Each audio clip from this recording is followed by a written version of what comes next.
दोस्तों, अगर हमारा मन खाली हो जाए तो हम उसमें कुछ ऐसी चीज़ डाल सकते हैं, कुछ ऐसे विचार डाल सकते हैं जिससे हम अपने मन की बकबक को शांत कर सकते हैं। जो विचारों का सैलाब हमारे मन में चलता रहता है, उन्हें हम बहुत अच्छी तरह रोक सकते हैं। और दोस्तों, अगर एक बार मन की बकबक रुक जाए तो फिर हम मन से जो चाहे वो करवा सकते हैं। इसीलिए अगर आप मन की बकबक को शांत करवाना चाहते हो तो इस कहानी को आखिर तक ज़रूर सुनिएगा। एक नगर की बात है। उस नगर में एक नौजवान युवक रहता था। उसका नाम विकास था। उसे एक समस्या थी और उसकी समस्या यह थी कि उसका मन हर समय भटकते रहता था।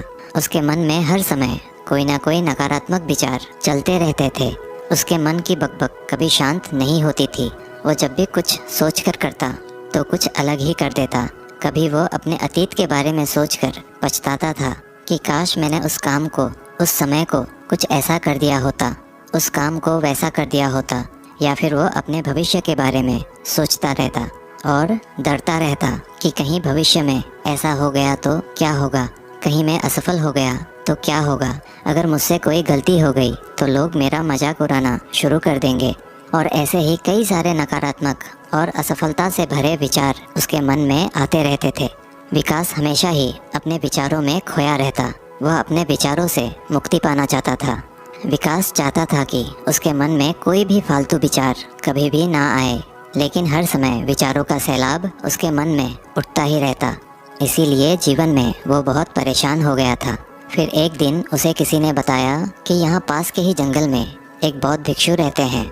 उसके पास जाओ, वो तुम्हारी मानसिक समस्या का समाधान अवश्य कर देंगे। ये सुनकर विकास तुरंत ही बौद्ध भिक्षु के पास चला जाता है और अपनी सारी समस्या उन्हें बताता है। बौद्ध भिक्षु भी विकास की बातों को बड़े ही ध्यान से सुन लेते हैं और उससे कहते हैं कि तुम मुझसे क्या जानना चाहते हो। ये सुनकर विकास कहता है, हे गुरुदेव, मैं अपने मन को शांत व खाली करना चाहता हूँ।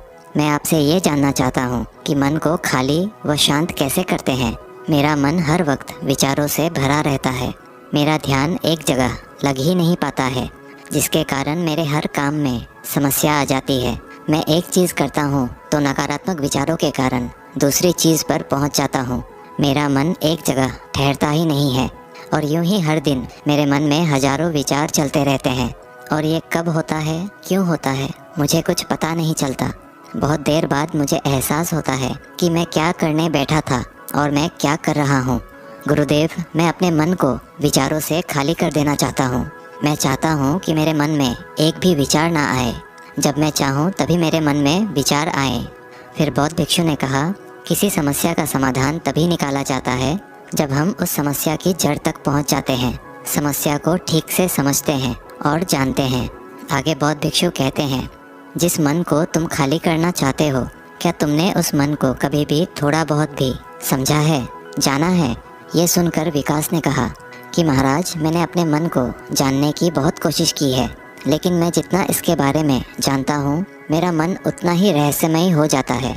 फिर बौद्ध भिक्षु ने उस युवक को एक घड़ा देते हुए कहा कि जाओ, इस घड़े में छोटे छोटे पत्थर भरकर लेकर आओ। फिर वो युवक वहाँ से गया और छोटे छोटे पत्थर भरकर लेकर आया और उस घड़े को बौद्ध भिक्षु के पास रख दिया। फिर बौद्ध भिक्षु ने उस युवक से कहा कि इस घड़े को तुम अपना मन समझो और इस घड़े में भरे पत्थरों को अपने विचार समझो। अब इस घड़े में और पत्थर डालो। उस युवक ने घड़े में और पत्थर डालना शुरू किया।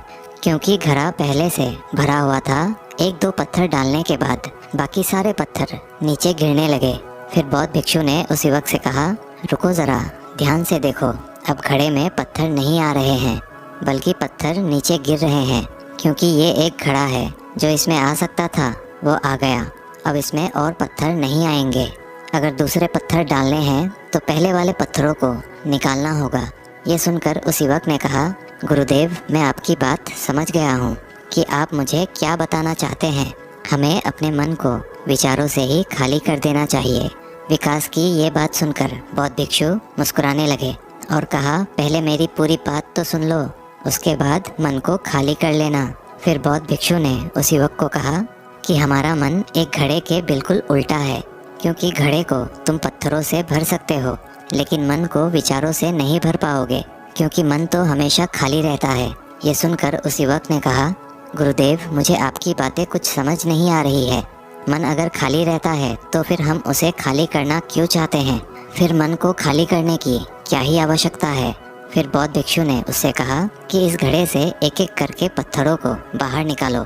विकास ने वैसा ही किया। वह घड़े में से एक एक करके पूरे पत्थरों को बाहर निकालता रहा और ऐसा करते करते अंततः घड़ा खाली हो गया। फिर बौद्ध भिक्षु ने उस युवक से कहा, देखा तुमने, जब एक एक करके तुमने पत्थरों को बाहर निकाला तो ये घड़ा खाली हो गया। अब तुम इस घड़े में कोई भी पत्थर डाल सकते हो, दूसरे पत्थर डाल सकते हो या फिर उन्हीं पत्थरों को दोबारा डाल सकते हो। आधा भर सकते हो या फिर पूरा भी भर सकते हो। फिर वह युवक कहता है, गुरुदेव, मैं भी तो यही कह रहा हूँ कि मुझे अपने मन को खाली करना है। ये तो एक पत्थर है, इसे आसानी से निकाला जा सकता है और घड़े को खाली किया जा सकता है, लेकिन गुरुदेव, मैं अपने मन को खाली कैसे करूं? फिर बौद्ध भिक्षु ने कहा, इस घड़े में एक पत्थर डालो और 2 पत्थर निकालो। ये सुनकर उस युवक ने कहा, गुरुदेव, ये कैसे हो सकता है? जब इस घड़े में एक पत्थर होगा तो एक ही पत्थर निकलेगा, 2 कैसे निकलेंगे? फिर बौद्ध भिक्षु ने उससे कहा, ऐसा नहीं हो सकता है, तो ऐसा ही करो कि इस घड़े में 2 पत्थर डालो और 4 निकालो। विकास ने कहा, महाराज, ऐसा कैसे हो सकता है? ये कोई चमत्कारिक घड़ा तो है नहीं कि एक डालो तो 2 निकल आएंगे, 2 डालो तो 4 निकल आएंगे। यह सुनकर बौद्ध भिक्षु ने कहा, यह घड़ा तो चमत्कारिक नहीं है, लेकिन तुम्हारा मन तो चमत्कारिक है। उसमें से अगर तुम एक विचार बाहर निकालते हो तो उसके साथ 2 विचार आते हैं, और जब तुम उन 2 विचारों को पकड़ते हो तो उसके साथ 4 विचार निकलते हैं, और फिर ऐसा करते करते विचारों की एक लंबी श्रृंखला बन जाती है, और फिर तुम कहीं नहीं रुकते, एक के बाद एक विचारों को पकड़ते जाते हो। यह मिट्टी का घड़ा तो पत्थरों से भर जाएगा, लेकिन तुम्हारा मन कभी नहीं भरता। वो हमेशा खाली है, लेकिन वह खाली नहीं करता। ये इस मन की माया है कि सब कुछ है लेकिन फिर भी कुछ नहीं। फिर उस युवक ने कहा, गुरुदेव, मैं आपकी बात समझ रहा हूँ, लेकिन क्या मैं हमेशा अपने विचारों के जाल में ही फंसा रहूँगा? क्या मन के इस माया जाल से निकलने का कोई रास्ता नहीं है? फिर बौद्ध भिक्षु ने कहा, इस मिट्टी के घड़े में आधे पत्थर भर दो। फिर उस युवक ने ऐसा ही किया। फिर बौद्ध भिक्षु ने कहा, अब इन पत्थरों में से कोई एक पत्थर चुनो और उस पत्थर की एक छोटी सी मूर्ति बनाकर मुझे दे दो। मैं जानता हूँ कि तुम एक अच्छे कलाकार हो। विकास ने एक पत्थर निकाला और उस पत्थर को बौद्ध भिक्षु के सामने ही तराशने लगा।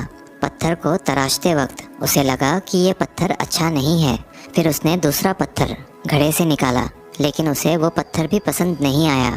फिर उसने तीसरा पत्थर निकाला, लेकिन वो तीसरा पत्थर भी उसे पसंद नहीं आया। उसका रंग अच्छा नहीं था। ऐसा करते करते उस युवक ने सारे ही पत्थरों को बाहर निकाल दिया। उस युवक को ऐसा करते हुए बौद्ध भिक्षु बड़े ही ध्यान से देख रहे थे। फिर बौद्ध भिक्षु ने उससे कहा कि जो तुमने सबसे पहले पत्थर निकाला था, उस पत्थर को ये समझकर तराशो कि इसके बाद तुम्हारे पास कोई और पत्थर नहीं है और ये एक ही पत्थर तुम्हारे पास है। फिर उस युवक ने जैसा गुरुदेव ने कहा उसी एक पत्थर को लेकर तराशना शुरू किया, और उसने उस पत्थर से एक बहुत ही सुंदर मूर्ति बनाई और बौद्ध भिक्षु को भेंट की। और बौद्ध भिक्षु से कहा, गुरुदेव, इस पत्थर से इतनी सुंदर मूर्ति बन सकती थी, मैं ये सोच भी नहीं सकता था। उस युवक की बात सुनकर बौद्ध भिक्षु ने कहा कि जब तुम्हारे पास और कोई दूसरा विकल्प नहीं होता है, तब हम उस विकल्प में ही संपूर्ण ऊर्जा लगाते हैं और उसी को सबसे बेहतर बनाते हैं। और जब हमारे पास कई सारे विकल्प होते हैं तो हम पत्थर चुनते भी नहीं और मूर्ति बनती भी नहीं। हमारा मन भी एक विचार के पीछे हजारों विकल्प खोल के रख देता है और एक मुख्य विचार को छोड़कर उन हजारों फालतू के विचारों में उलझकर हम रह जाते हैं।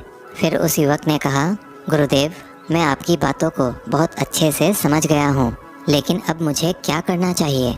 कृपया आप मेरा मार्गदर्शन करें। बौद्ध भिक्षु ने उस युवक से कहा कि मन को खाली करना, साफ करना 1-2 दिन का काम नहीं है, ये बहुत लंबी प्रक्रिया है। तो क्या तुम इसके लिए तैयार हो? वह युवक कहता है, जी गुरुदेव, तैयार हूँ, चाहे कितनी भी लंबी प्रक्रिया क्यों ना हो। फिर बौद्ध भिक्षु ने उस युवक से कहा कि मन को खाली व नकारात्मक विचारों से दूर रखने के 6 तरीके हैं। आओ उन्हें एक एक करके समझते हैं। पहला तरीका है कि ऐसे लोगों का साथ छोड़ दो जो तुम्हें कमज़ोर, पिछड़ा हुआ, लक्ष्यहीन महसूस कराए। अक्सर हमारे आसपास ऐसे लोग होते ही हैं। जो हमसे पद और धन में ऊपर होते हैं, और इसी पद और धन के घमंड में वो अपने नीचे से लोगों को कुछ भी नहीं समझते। इसीलिए ऐसे लोगों के पास रहना ही नहीं चाहिए। और ऐसे लोग अपने से छोटे लोगों को हमेशा यही महसूस कराते हैं कि आप कितने छोटे हैं, और इसीलिए वो छोटे लोग अपने जीवन में कुछ बड़ा हासिल कर ही नहीं सकते।